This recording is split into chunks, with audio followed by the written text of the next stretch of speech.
how we can come out of this horrible situation in Ukraine, how we can open the floor and the door for peace and negotiations. And we are happy to listen to you today. Jeffrey, the floor is to you. Thank you very much. I'm really very gratified to be together with all of you. We are at a moment of extraordinary peril. The fact that the doomsday clock was moved 10 seconds closer to midnight is a mark of our peril because that clock is managed by world experts who are sound judges of where we stand. And we are at the brink of a disaster. The disaster is because our global politics is failing miserably, first and foremost with the United States, which is a major provocateur of this war and a major threat to the peace, to be blunt. We need a different foreign policy in the United States. Of course, we need a different foreign policy in Russia and Ukraine and of the major powers.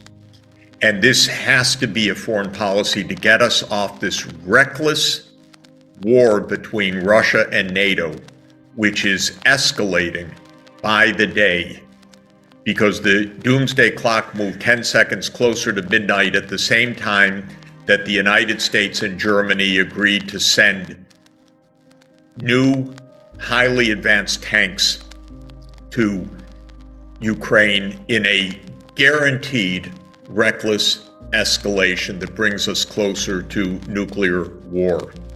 And the belligerents in this, which start with Russia and the United States, are not even talking right now with each other, which is an absolute disgrace.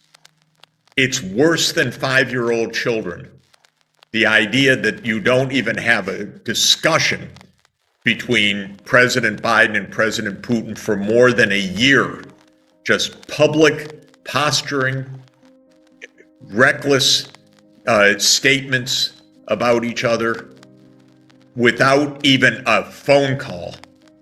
It's worse than 5-year-olds.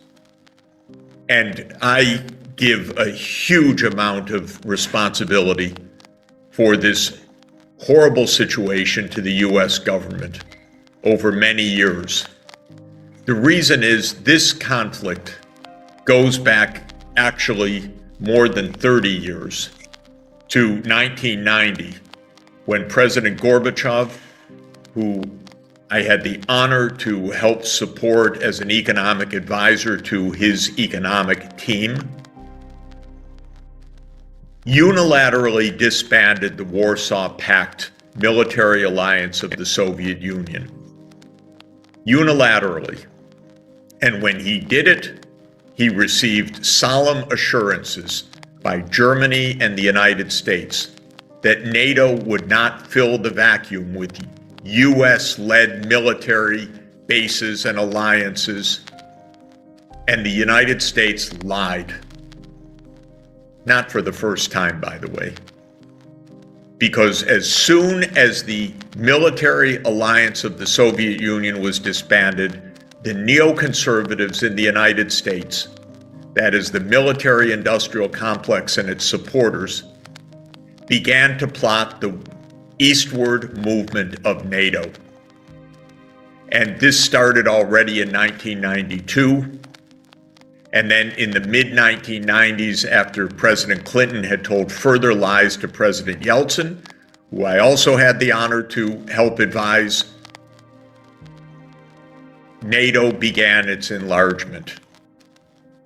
First to 3 Central European countries, Poland, Hungary, and Czechoslovakia, which became Czech Republic, and Slovakia.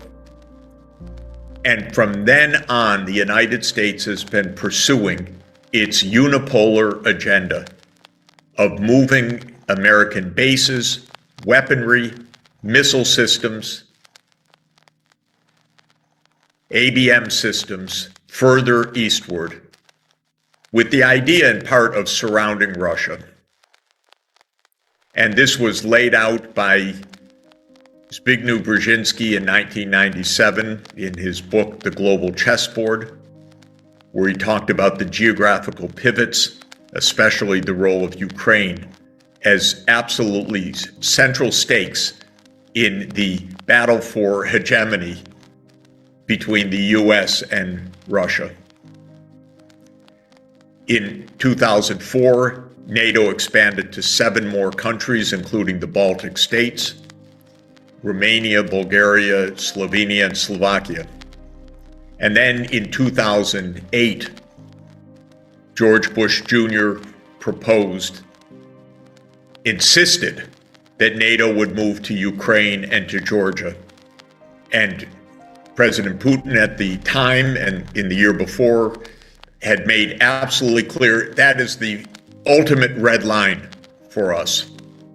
And it was in this context also we should recall that the United States had unilaterally abandoned the ABM treaty and started placing missiles in Eastern Europe.